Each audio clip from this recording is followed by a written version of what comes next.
aflăm astăzi la societatea Chinita, aflată pe raza comunei Budești, în zona barajului din Ostroveni. Chinita fiind o companie care activează pe zona produselor chimicale.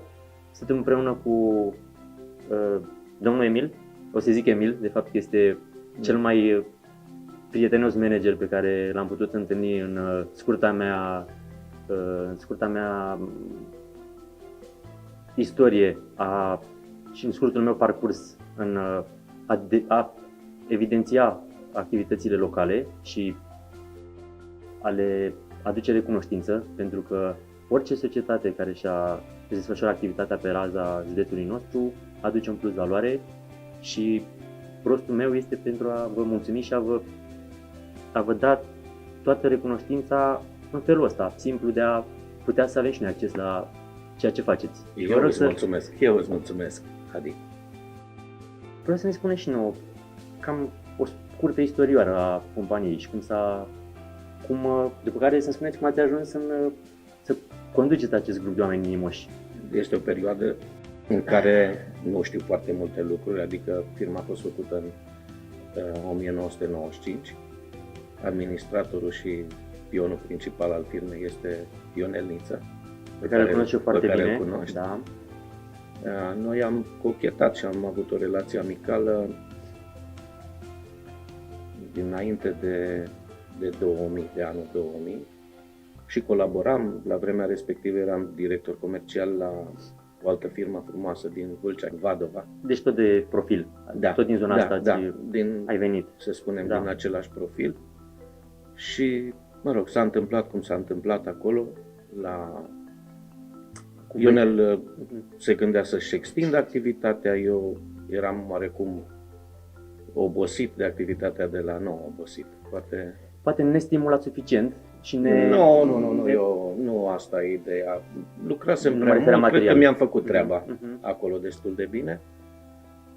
Și am luat la inițiativa lui, la chemarea lui, am venit în 2008. Deci din 1995 până în 2008, nu știu foarte bine, știu că făcea niște activități de ambalare, de produse chimice. Din 2008, cred că am făcut o echipă bună, foarte bună și ne-am completat reciproc și am demarat, producția și practic firma din 2008 s-a dezvoltat foarte frumos. Adică dacă vorbim de cifre, da, este evoluție. Cred că în 2008 cifra de afaceri era în jur de 500.000 de euro. Da.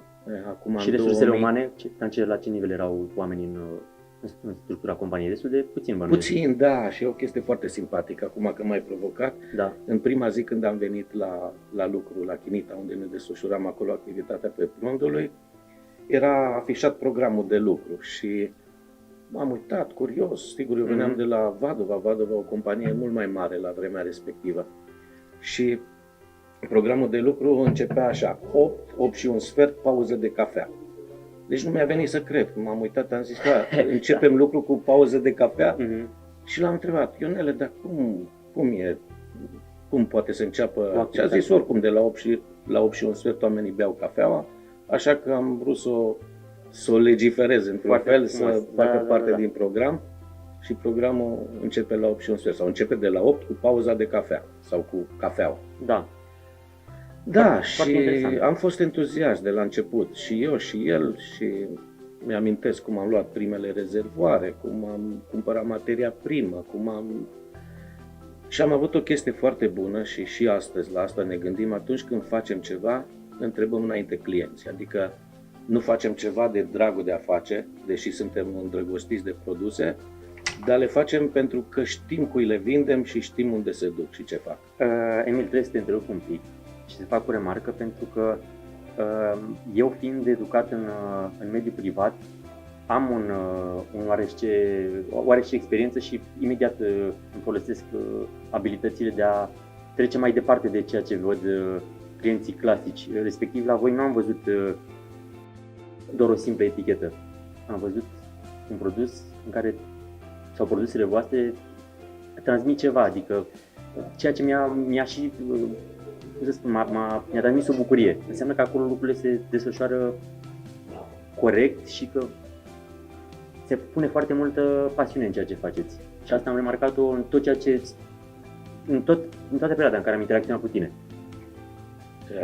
Adică au suflet. Exact. Da, probabil că e datorită și felului nostru, poate și clienților noștri. Da, este mult suflet și dacă nu vreau să mă provoci că nu-ți ajunge timpul să vorbim despre antigel. De-abia aștept. Pentru că antigelul pare un produs așa de banal, dar sec nu este. Și de... Da, eu sunt fascinat Da, chiar vreau să de produsul ăsta. Poate altă dată și pentru cine e interesat să vorbim. Vezi, tot eu trebuie să concluzionez treaba asta pentru că îmi face mare plăcere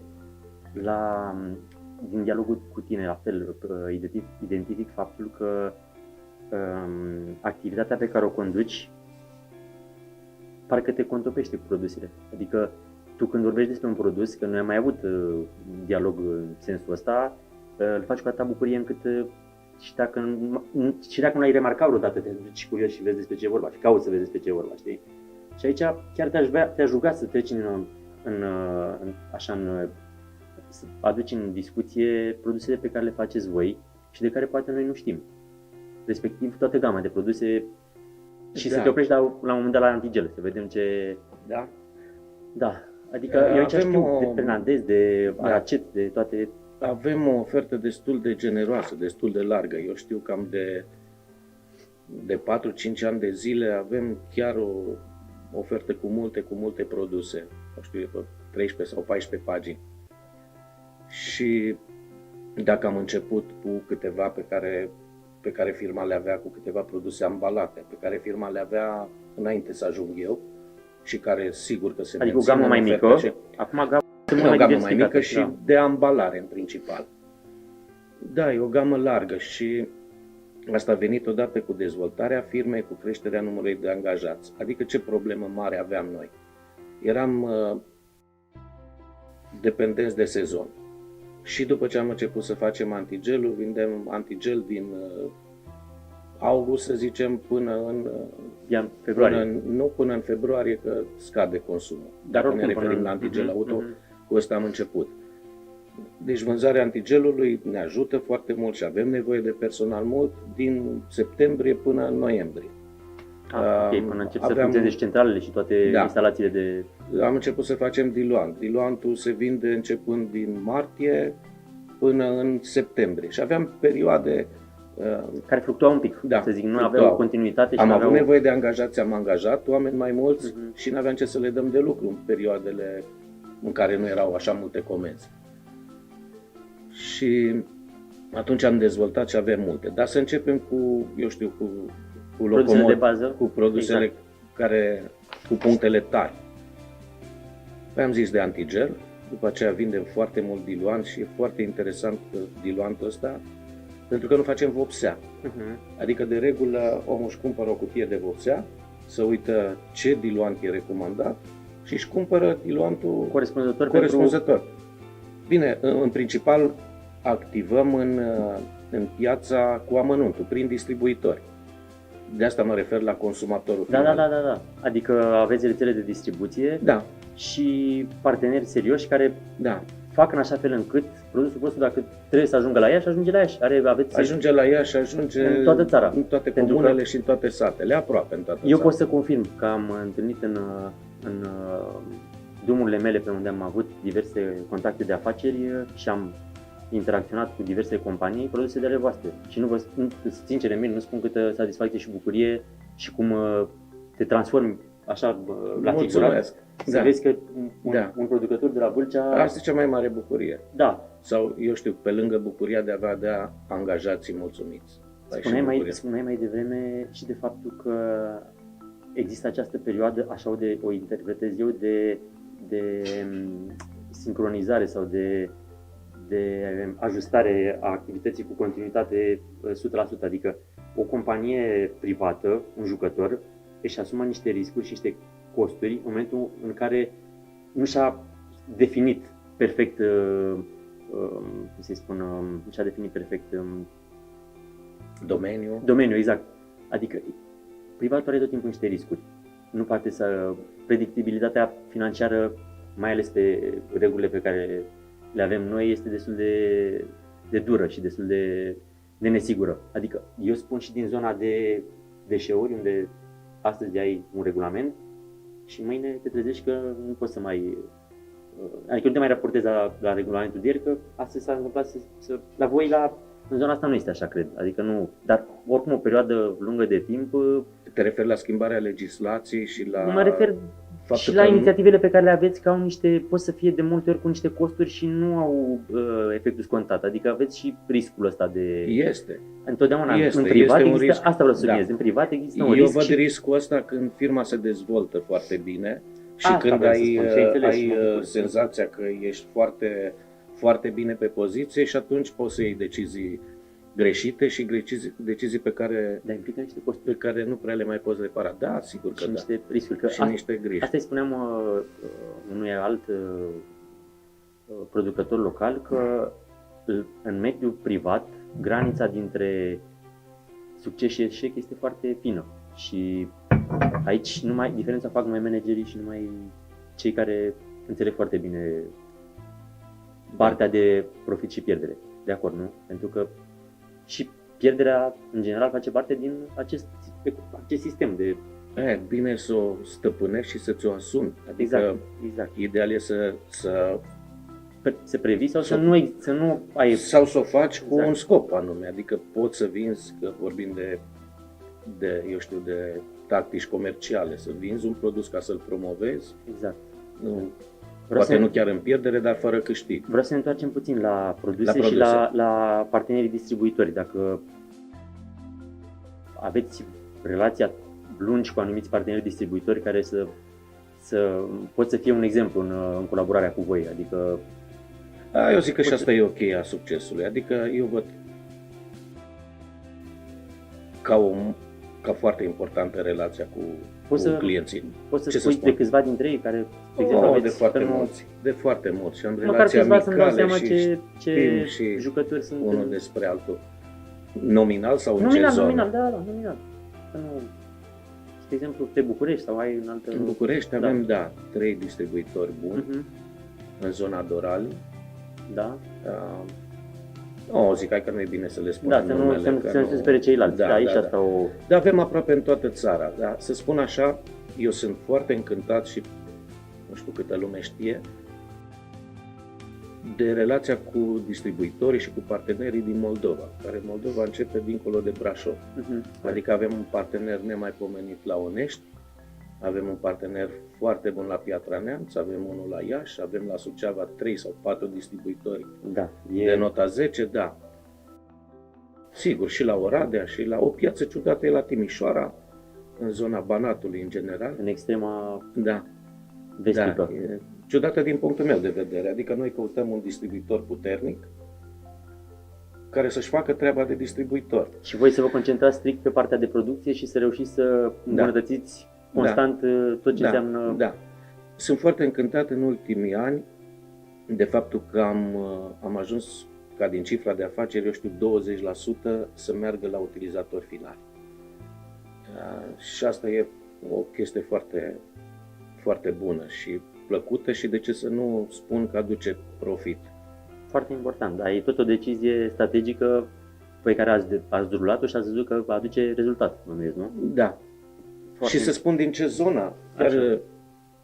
Anul trecut a fost un an foarte bun și nu mă refer la faptul că facem și dezinfectanți de anul trecut și au avut o pondere importantă în... Deci ați avut imediat o reacție pe fond. Exact, e foarte important pentru că la fel asta denotă abilitatea voastră de a vă adapta la orice situație. Și aici nu o spun doar la modul formal, o spun că o simt și o înțeleg. Și voi imediat cum ați simțit necesitatea, că aici se pune accent pe necesitate. Ați reușit să produceți ceva în pandemie, chiar vreau să-mi spui. Facem o echipă foarte bună, eu cu Ionel, cu George, cu colegul meu de birou, cu Florin.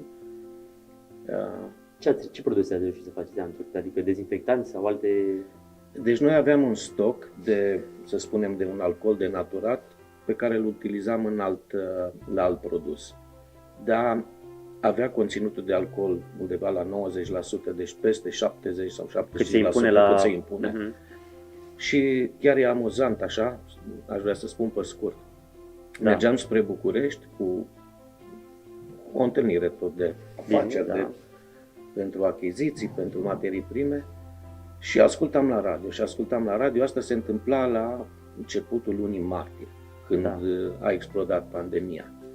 Și se tot spunea de produse pe bază de alcool, pe bază de alcool și cum îți spune, aveam cam 100 de tone de materie primă, da, stocată, bănesc. Și atunci mi-a venit ideea, mi-am dat seama că probabil prețul materiei prime se va majora, așa în paranteză fiind spus, în 3 luni de zile s-a triplat. Pe fondul consumului. Da. În momentul respectiv, prima decizie sau prima impuls prima reacție a fost să sun un furnizor. Uh-huh. Și l-am sunat, l-am întrebat dacă poate să ne mai aducă alcool, ce caracteristici aș vrea, pentru că în mintea mea se derula deja activitatea asta. La un pas mult mai înainte decât cel la care te-ai. După ce mi-a confirmat, am comandat, chiar am avut curaj și am comandat 6 cisterne, ceea ce e destul de mult. Pasul următor a fost să-l sun pe Ionel și el fiind la firmă cu George împreună se gândeau la treaba asta și zic, fii atent aici că am comandat niște alcool. A fost o armonizare incredibilă și o sincronizare emoțională. Și ne-am mișcat foarte repede pentru că nu poți să dai drumul în piață la un produs din zona asta, la un dezinfectant de mâini, fără să-l controlezi foarte bine. Norocul nostru și iar zic de Ionel că a fost meritul lui că toate instalațiile noastre sunt din inox. Am avut rezervoare din inox, am avut circuite în care nu era pericol să se contamineze. Emil, asta înseamnă infrastructură pusă la punct și pregătită de orice, corect ce spun, nu? Da. Bun, și continuă cu povestirea. Asta a fost. Mai departe, a fost o muncă. Din câte cunosc că aveți și un laborator aici, un mini-laborator care vă permite să luați niște decizii. Să-ți faci primele probe, să vezi cu ce produs ești. Adică te duci la un laborator specializat, la un laborator acreditat, dar trebuie să știi cu ce te duci. Nu, că poți să te faci de râs și poți să-ți povestesc acum, iar mă întorc la antigel. La începuturile noastre, aici la Chinita cu antigelul, eu aveam impresia că știu foarte multe și am mers la un laborator acreditat la București, și cunoșteam pe doamna respectivă, zic, am un antigel nemaipomenit, foarte bun, erau începuturile în România ale antigelului de tip long life, cu o viață lungă și așa mai departe. Și una din produsul care îi dă aceste caracteristici, acidul 2-etilhexanoic, în sfârșit. Și am dus mostrele la laborator, eram entuziast, le-am convins pe doamne din priviri să facă repede probele și am primit telefon peste 2 săptămâni. Domnule, zice, te-ai prezentat așa frumos, ai fost un drăguț îmbrăcat, ne-ai convins și pe noi, ne-ai distrus toate epruvetele. Sunt toate mâncate, sunt toate... Da, acidul ăla trebuia neutralizat cu o bază, de care la momentul respectiv nu se știa. Baza respectivă e soda caustică sau hidroxid de potasiu și uite cum am dus, fără să fi făcut o probă mică, era suficient să facem un pH, să facem... Din orice situație de genul ăsta poți să iasă ceva bun, să știi, pentru că uite, relația cu ei bănuiesc că s-a întărit. Am plătit ce am stricat în laboratorul respectiv. Deci există și niște riscuri. Orice inițiativă are și necunoscute, adică necunoscute costuri. Acum să vorbim un pic, una e antigelul și alta e dezinfectantul. Aici am fost foarte atenți și foarte îngrijorați de ce se poate întâmpla și de zona în care merge produsul. Emil, remarca mea n-a fost deloc superficială, ți-am spus, Leonard. Eu ce am constatat în produsele voastre și utilizându-le, că voi nu vindeți doar eticheta, cum se întâmplă în general. Ne străduim. Vindeți niște produse de calitate pe care eu personal le recomand și mă surprinde plăcut să văd, cum să spun, grupul vostru, adică de oameni care își asumă decizii, imediat identifică o oportunitate și o și marchează, adică mai bine de atâta să tot... Suntem o echipă. Da. Și avem și contraziceri și avem Normal.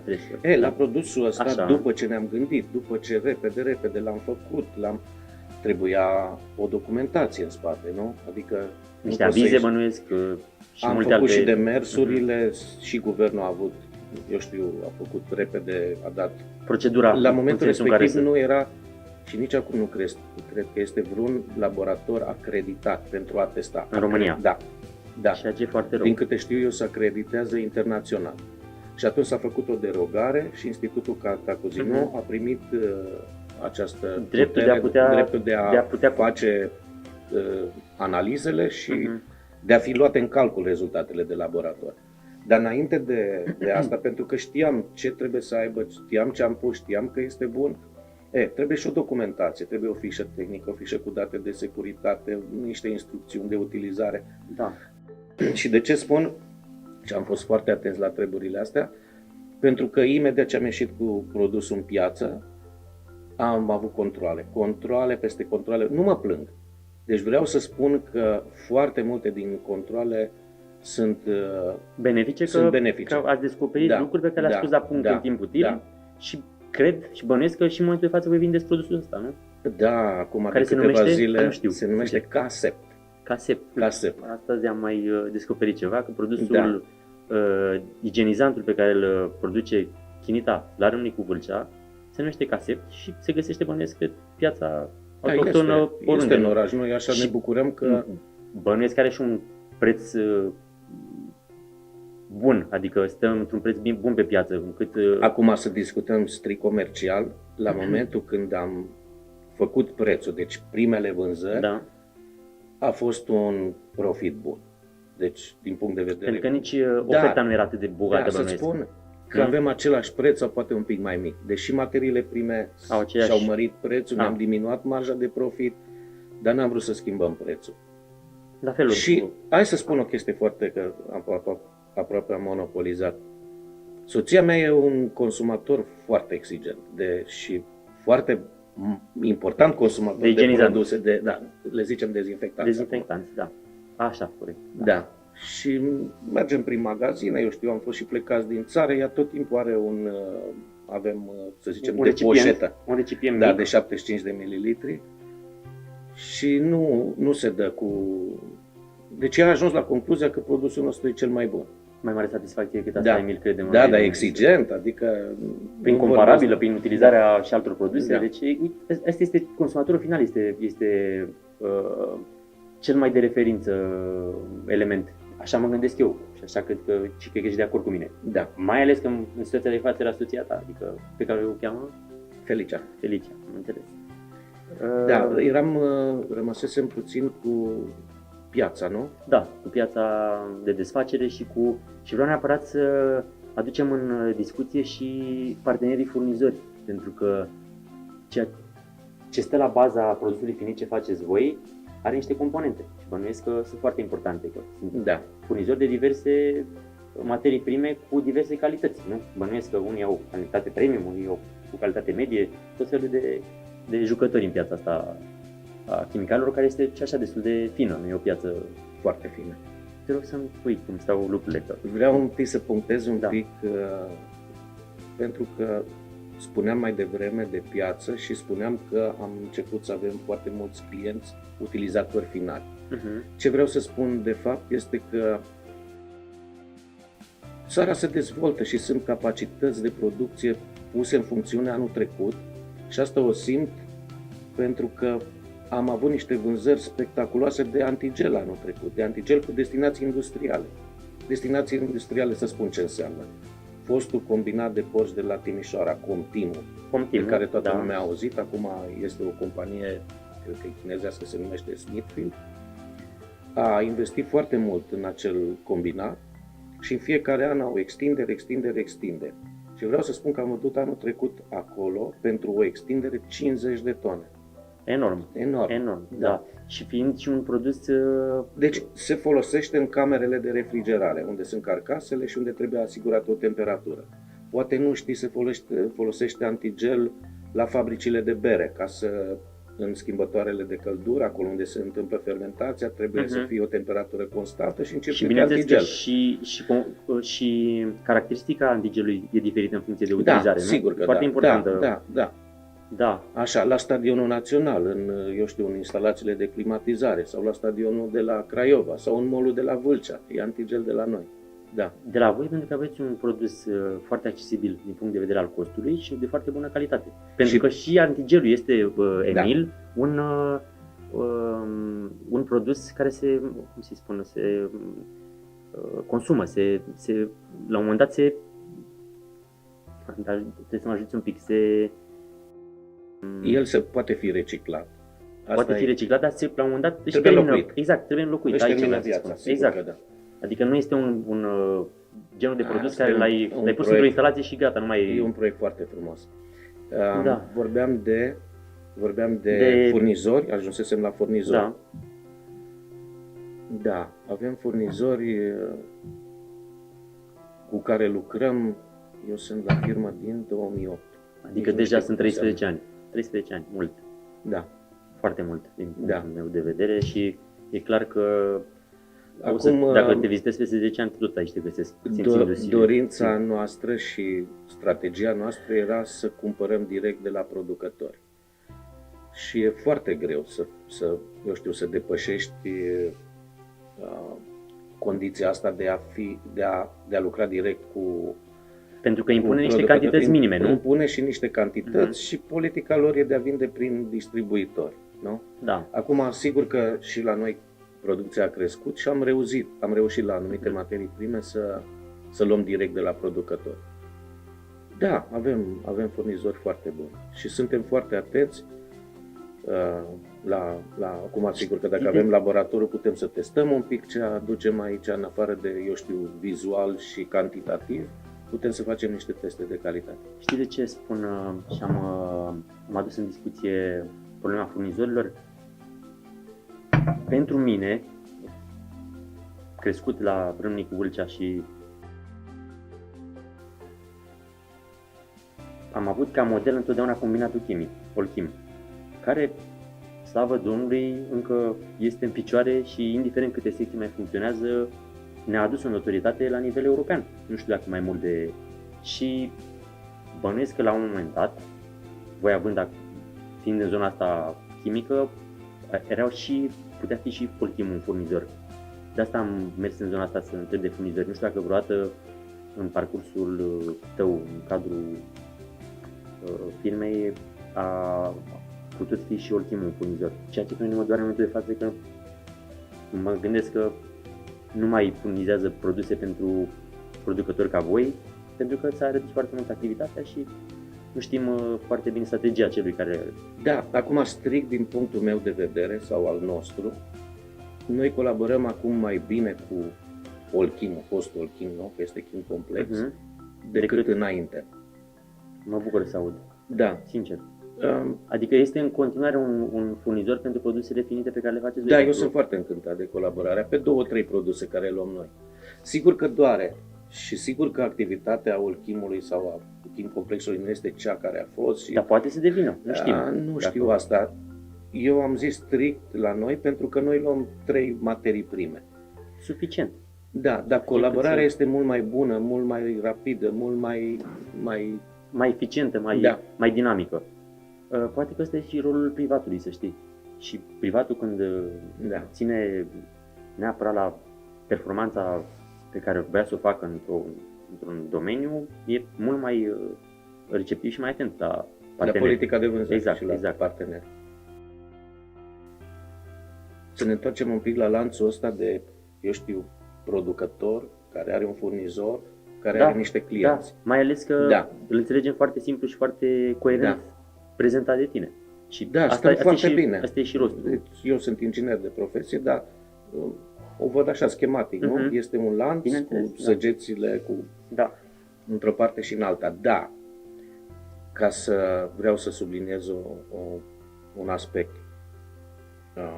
Cea mai mare bogăție a unei firme e colectivul, adică sunt oameni. Da?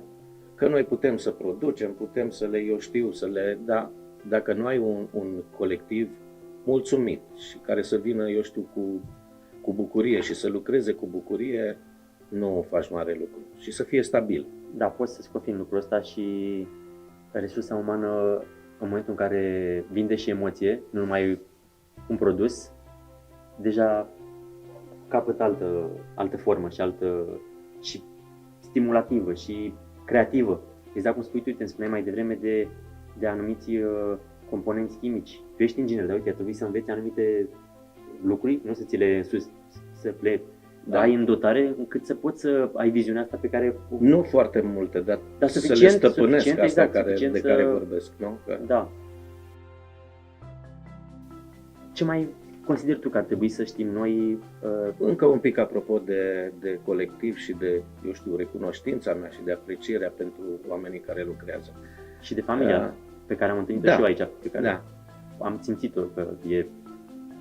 Șoferii. Sunt multe vorbe, multe glume nepotrivite, potrivite despre șoferi. Noi avem 10. Adică aveți și o flotă auto proprie prin care faceți... Asta fidelizează clienții. Și să spun ceva foarte interesant. Am clienți care vor, când li se duce marfa, să vină un anumit șofer. Știi cât contează? Da. Foarte interesant. Și ce se întâmplă? Șoferii, ei ne reprezintă pe noi. Sunt ultima parte. Deci imaginea noastră la client, în afară de produse, de etichete, așa sunt șoferii cu mașinile, cu comportamentul lor, cu aspectul lor. Asta e imaginea. Pentru că înțelegem, pentru un lanț trofic fără o zală, nu este lanț. Adică degeaba top managementul este foarte bun, degeaba în producție oamenii sunt calificați și sunt foarte eficienți. Dacă gândește-te că vine acum un furnizor la noi, de fapt un șofer cu o anumită marfă și noi mai întrebăm cum e la tine la firmă, că trebuie să ne facem o activitate, ne dăm seama ce se întâmplă. Și începe și înjură, sunt de 3 luni și nu mi-au dat banii, sau uite așa, multe. Și mă refer la activitatea mea, sunt foarte încântat și foarte atent la ei, la șoferi. Să știi că asta este exact oglinda modului vostru de a manageria compania și de a-i capacita în toată activitatea asta, pentru că un om încântat de activitatea pe care o are, completată cu partea financiară, nu poate altceva decât să aducă o mare plus valoare. Și pe că nu vorbesc... așa este ceva concret. Nu mi-e nici mie toate bune și nici lui Ionel și nici nouă. Mai avem și probleme ca peste tot. Da, bineînțeles, dar astea sunt niște încercări care vă fac să fiți mult mai bătăioși în piață. Că și asta e o piață cu concurență, bănuiesc, nu? Aveți și voi Sigur că companii destul de mari, bănuiesc, cu bugete mai mari și cu... Concurența e binevenită și te ține cu picioarele pe pământ. Da? Și vigilenți. Și vigilenți, și atent, și la produs, și la preț, și la tot. Și e benefic. Și avem concurență la Vâlcea. Nu? Pe mine, spun sincer, mă bucură să aud lucrul ăsta și am mai remarcat un lucru, Emil, pe care ți spuneam așa cu satisfacție, făcând o retrospectivă a discuției noastre. Cu atâta bucurie mi-ai recomandat mie personal niște filme de la Vâlcea. Pot să spun aici, uite, și Minetul. Automat după întâlnirea cu tine m-am dus la Minet și am vorbit cu... Și Minet, și Cegim. Și Cegimul, exact, adică oameni care pun acolo o cărămidă la fundația economică a orașului ăsta și fără de care perspectivele noastre, aici vorbim de un egregor, de un întreg, n-ar mai fi atât de notabile, pentru că voi sunteți un contribuabil, indiferent cât salariați aveți și ce nivel de impozitare sau de obligații pe care le dați statului, că e Cegimul, că este Mobila Casa Matei, unde are doar 5 salariați, voi înțeleg că aveți putem să vorbim de Boromir, putem să vorbim de Ardut și de multe alte firme din oraș. O să fie la fel de receptiv ca tine și să înțeleagă inițiativa noastră, a mea, împreună cu cei de la Antena 3,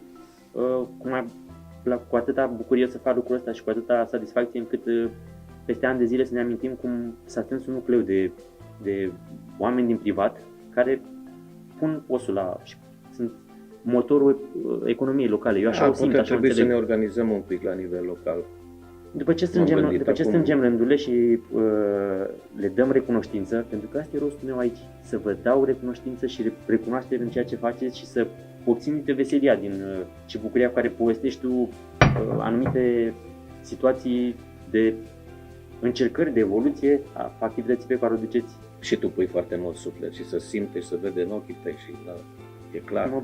Altfel nici nu ai rezultate. Da, mă bucur și mă simt și bine primit și de-abia aștept să mergem să facem vizita prin secțiile voastre de producție și să ne însoțească unul dintre cei care despre care el e mai tânăr și el e entuziast și ne ajută și foarte să-i dăm curaj, pentru că e vorba de generații diferite și faptul că în tot managementul vostru am identificat niște tineri dornici să se remarce și ambițioși.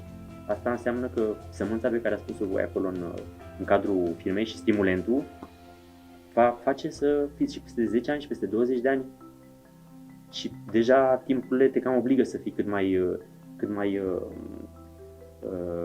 stabil și cât mai eficient. Pentru că altfel consecințele se cunosc și sunt foarte multe societăți la rând cu Vâlcea și eu am experimentat o parte din situațiile astea de nu neapărat eșec, pot să-i spun de încercări. De încercări și aici pot să spun că sunt niște firme de top care acum 10-15 ani reprezentau un jucător la nivel chiar național și aici pot să amintesc Conexvilu, pot să amintesc Insatul, Coloși, eu vorbesc de Coloși, Protetimul, Goura Esa, oameni pe lângă ei care eu am crescut și am văzut în câmpul muncii și profesioniști desăvârșiți, pe care nu pot să-i acuz că au fost niște manageri, să zic, indulgenți sau neatenți. Dar încercările societății actuale economice și au fost destul de dure încât să nu mai răzbească, să-i aducă într-o situație în care mai bine se reconstruiesc niște companii la nivel mai mic, adaptate la... Exact. Am vorbit de pandemie. Da, sau am vorbit doar de produsul nostru? Foarte puțin, dar vreau să știu cum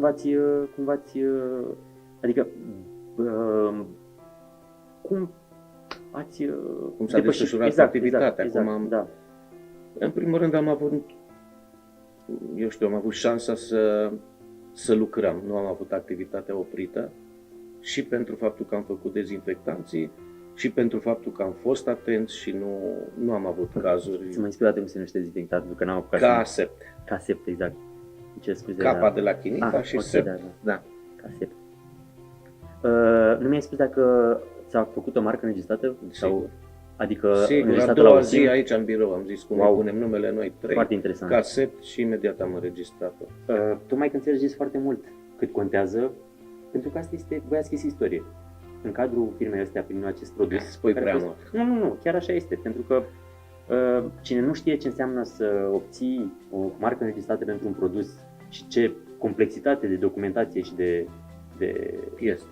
Și tocmai de asta vorbesc cu un om. Vorbeam și de controale într-o zi, cred că prin aprilie. Erau 7 echipe de control și am trecut peste faza de încordare, de teamă, de panică, Da, și am fost chiar jovial și le-am rugat frumos să aștepte, să le vină rândul și mă întrebau, dar cine e înăuntru acum? Păi Poliția Economică. Sigur, Poliția Economică verifica prețurile, verifica, nu mai știu exact ce, dar ceva în zona asta. După aceea era o echipă de la DSP de la Vâlcea, era o echipă de la Protecția Consumatorului de la Vâlcea, o echipă de la București. Dar încă o dată spun că, în afară de faptul că aproape nu mai aveam voce după, 7, altfel am învățat ceva din fiecare. Și chiar n-am luat nicio amendă. Recomandări, da, sigur. De pandemie, știi ce am vrut să spun? Și că în tot răul ăsta și, mă rog, prin tot ce au trecut mulți oameni cunoscuți, apropiați sau... Sunt și câteva chestii bune. Așa, una, eu cred că am învățat să ne bucurăm de lucruri mici. Lucruri mici de care nu mai știam să ne bucurăm. Eu știu că e soare afară, că plouă afară, că uite crește iarba, că uite suntem așa. Asta e latura ta umană, care m-a bucurat să o descoper și îți confirm și scuză-mă că te-am întrerupt, că ne-a restartat emoțional și ne-a făcut să fim, eu așa simt, și mai îngăduitori, mai buni unii cu alții. Mai buni unii cu alții, exact, de mi-a luat cuvintele din gură. Mai facem și o glumă că la un moment dat am văzut că și partea cu, nu zic să știi nici partea cu bancurile, nu zic să știi nici partea cu bancurile, dar mine să mai vin și mâine, să știi, dacă cu siguranță subiecte avem. Nu mai știu unde rămăsesem cu bancurile, dar să spun eu ca amuzament, că poate ți-aduce aminte ca amuzament. Ne spălăm mai des, în general. Dacă reușim noi să-l spălăm mai des. Dacă eram pe ultimele locuri în Europa, nu știu dacă mai suntem pe ultimele locuri. La consumul de săpun, de detergent, eu știu. Eu aș vedea partea la figurat mai mult decât la propriu, să știi că am văzut și am constatat oameni care erau mai agresivi și emoțional, că au devenit mai buni și mai încercați de anumite situații și asta e un lucru care ne regenerează niște emoții, poate câteodată. Și sunt optimist în ceea ce privește eradicarea. Mă gândeam așa că probabil că sunt în jur de 2 milioane de oameni vaccinați, nu? În România, aproximativ. În jur de 1 milion care au făcut boala, oficial. Da. Eu cred că sunt cel puțin încă 5 milioane de oameni care au făcut boala. Marea parte din ei au știut și s-au tratat acasă, că au avut o schemă sau după ureche sau cum s-au tratat. Și mai sunt și alții care au făcut-o și nici nu știu care au făcut-o. Da. Deci după părerea mea, eu cred că undeva la 7, 8, 9 milioane de oameni au o oarecare imunitate. Da? Da. Deci dacă reușim să ne mai vaccinăm încă, eu știu, 4-5 milioane, exact. Am cam terminat cu... Putem să ne întâlnim fără măscuțe, putem, eu știu, să ne reluăm, să facem nunțile, să facem botezurile, să facem petreceri. Uite, o petrecere de firmă cu care n-am făcut-o anul trecut. Eu vin la voi oricând cu mare drag, pentru că am constatat, ți-am zis că aveți un colectiv extraordinar de bun și tu ești vocea familiei Chinita de ei, să știi. Pentru că am apucat să interacționez cu mai mulți dintre cei din colegii tăi. În fine, mă flatezi. Nu, ești vocea grupului, e clar. Asta nu, și e o remarcă, nu e doar o apreciere. Ce mai vreau să punctez? Că tot discutăm și așa. Am avut sprijin. Nu, mă interesa foarte mult și de personal label. Ce ați mai făcut voi? Adică în afară de acest caset care se marcă înregistrată, ce alte produse mai aveți voi? Sunt înregistrate. Și antigelul are marcă înregistrată. Cum se numește? Glicoxol. Glicoxol, uite, da, deci până la așa este înregistrată. Cam câte produse aveți voi marcă înregistrată în gama de 5 produse, nu? Da. Deci voi ați trecut. Sigur că avem sute de produse, altele pe care le ambalăm, nu știu, vorbim de sulfatul de cupru, vorbim de naftalină, vorbim de multe alte produse, da, astea 5 sunt ale noastre. Sunt ale voastre și care vor rămâne cât sunteți producătorii. Da. Avem și un mic brevet de invenție, eu și cu Ionel. Da? La ce un tip de antigel care e prietenos cu mediul. Da, eu oricum când plec de la voi, antigelul mi sună în cap până la sfârșitul zilei, adică atâta... Nu, e letal, dacă bei mai mult de 100 de mililitri concentrat, e letal, adică și eu sunt îndrăgostit de el, dar... Am înțeles, dar până la o limită. E și dulce. Da, și știi de ce n-am vorbit noi absolut deloc și mă interesează și ne interesează la fel să știm investițiile care s-au făcut. Bănuiesc că la momentul în care a venit în 2008, cu resursele respective, nu erau cele care sunt... Și la momentul 2008, resursele erau bune. Adică Ionel a fost foarte atent și totdeauna, dacă a simțit că lipsește ceva, el a fost primul și nu s-a zgârcit la achiziționa ceea ce e nevoie. Pornind de la lucruri mărunte la lucruri importante. Țin minte că am început cu producția, cu niște rezervoare cumpărate la mâna a doua, din fier, le-am peticit, și ne-am descurcat acolo pe Prundului, într-un loc destul de îngust, mă refer la producție, nu? Da. Ambalarea era ok, așa, într-un spațiu mic și mi-amintesc că în primul an cred că am vândut 800 de tone de antigel, la modul la care noi ne-am gândit și am început activitatea undeva prin februarie-martie și în anul respectiv am vândut mai mult decât ne așteptam. Da. Deci dotările voastre... Am avut un salt și o altă abordare și o altă, alt control al activității și alte satisfacții de când suntem aici, în locația asta. Și asta e de 1 an și jumătate. Adică în formatul ăsta cu... În formatul și în locația de aici. Mai multe depozite de... Mă refer la locație. Ok. Deci avem aici un spațiu generos, avem secțiile peste 20.000 de metri pătrați, sigur că da. Suntem aici, oamenii au condiții bune, au vestiare, au, De la intrare credem că am văzut și zona de fumat. Cu siguranță o să vorbim mai târziu și de partea de mediu, că sunt convins că la câte situații au fost și la câte sunteți foarte bine... Și legislația e foarte exigentă. Când faci ceva nou, e foarte greu. Dar încă o dată spun că e meritul lui Ionel. El s-a ocupat. Implicarea mea este zero sau aproape de zero. Poate îl mai încurajam sau îl îmbărbătam când zicea că uite nu mai pot și nu mai pot și nu mai, gata, nu ne mai... Rămânem cu activitatea asta, rămânem pe prundul lui și atunci îi spuneam cum, ai făcut atâta și acum să ne oprim. Păi asta e șansa noastră, nu putem să rămânem acolo. Ce înseamnă partea motivațională într-un grup?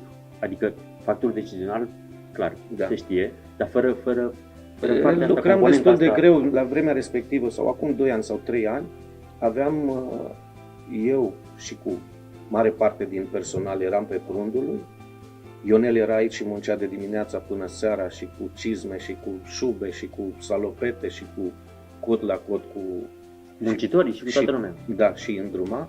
Mai avem un punct de lucru unde avem diluanții la Stolnice. Urma să vă întreb, un alt centru de profit, distinct de tot ce se întâmplă aici. Da, avem un băiat acolo, deci toată stima și tot dragul și tot respectul. Cum îl cheamă pe băiat? Robu George îl cheamă. O să-l vizităm și pe el. Eu îl cunosc, din 96 și am lucrat cu el. E foarte delicat cu diluanții, deci acolo putem spune că e, o bombă posibilă, un pericol. În ghilimele, atât timp cât totul este... Da, în sensul în care dacă, Doamne ferește, ar fi o situație imprevizibilă și nu necontrolată. Și asta vreau să spun că e meritul lui, că ține acolo. Deci acolo chiar n-ai ce să cauți cu țigară sau cu chibritul sau cu instalație electrică defectă. Da, atâta timp cât este foarte bine instruit în ceea ce privește derularea activității de acolo, sunt convins că nu aveți de ce vreodată să aveți vreo grijă și întotdeauna trebuie să El ține acolo. E de admirat și chiar vreau să-l vizităm, să vedem ce se întâmplă și adică să luăm câteva cadre, să vedem când o să putem, dacă îți mai permite și timpul. De când suntem aici, asta spuneam, cu organizarea, suntem toți, colaboram greu pentru că eu eram acolo, Ionel era aici, altă activitate acolo, marfa trebuia mutată, plus că noi trebuia să comunicăm și el poate că era, unde strângea un fitting cu cheile, eu trebuia să iau decizii comerciale, ce preț facem acum, nu? Sunt multe decizii pe care trebuie să le iei pe moment. Dacă nu poți să pierzi o vânzare, poți să pierzi o afacere. Voi fiind pe raza municipiului Comunei Budești, cu siguranță autoritățile locale, aici mă refer strict și la primar, la Ionel, la Vlădulescu, v-a dat tot sprijinul, bănuiesc, să vă puteți dezvolta corespunzător, adică să nu aveți întârzieri în ceea ce privește autorizațiile, avizele și bănuiesc că relația voastră colaborăm foarte bine. Mă bucur. Foarte bine, excelent. Nu am avut piedici nici dincolo, dar aici așa o deschidere și mult mai repede e o comunicare, e un interes, până la urmă suntem parteneri. Da, sunteți. Nu, taxe, impozite le plătim aici. Și nu suntem priviți ca un dușman sau eu știu cum să zic. Adică asta ar fi normalitatea. Da. Și aici trebuie să ajungem să armonizăm partea... Cu Vama lucrăm foarte bine, deși se spune că un organ de control e făcut să te amendeze, nu să te învețe, nu să te sprijine. Nu. Da, mi-ai vorbit foarte frumos de tot ce înseamnă parte de autorități publice. Personal și eu am constatat că anumite instituții ale statului au început să fie mai nu îngăduitoare, mai disponibile la a te îndruma, la a te consilia, dacă pot să spun lucrul ăsta, unele dintre ele. Și normal că am remarcat. Nu totul e roz și nu vreau să cum să spun că e perfect și... Dar poate să evolueze... Dar e spre bine. Sănătos. Este spre bine. Relația Este spre bine. privat exact. Emil, relația privat-stat trebuie să fie una armonioasă pentru că se trage în aceeași direcție. Adică dacă noi nu suntem...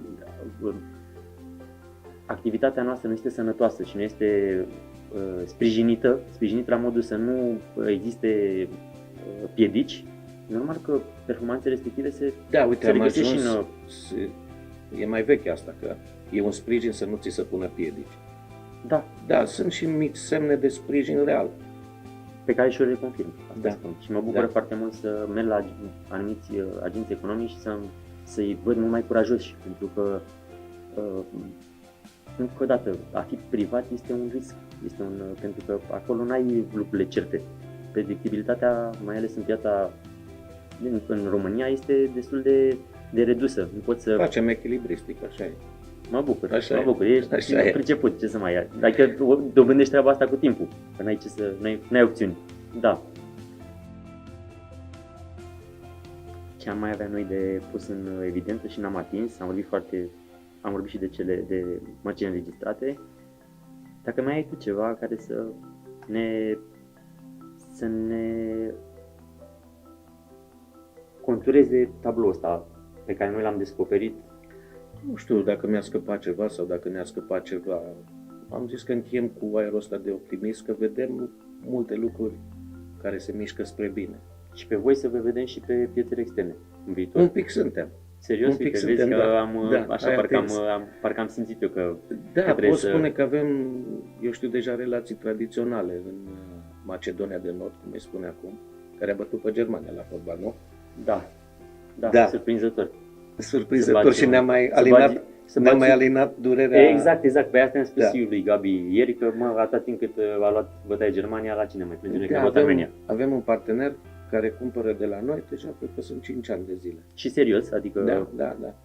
În Republica Moldova e o deschidere și un interes mare. Adică e o piață de consum interesantă, pe care nu... Este, să știi, și multă dorință o parte a populației din Moldova, și zic o parte, știu bine de ce, de a se îndrepta spre noi. Și uite, chiar dacă anumite produse sunt mai ieftine în Rusia, da?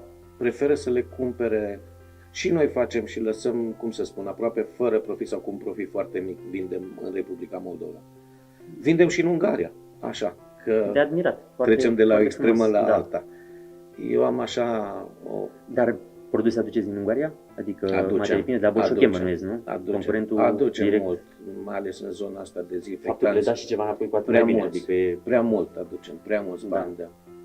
Este o durere mare și o poveste alta. Nu vreau să pierd subiectul cu Moldova, că mai devreme mi-ai spus un banc și dacă nu îl prind acum să-l am, bancul cu moldovean. Păi unul ți-am spus cu moldovean. Da, dar vreau să-l mai aud, că mi-a plăcut și totul era vorba de Moldova. Bine, era vorba de cea de peste Prut, să zicem că ești în decizia de a te căsători, nu știu, tu sau vorbim în general, bărbații. Și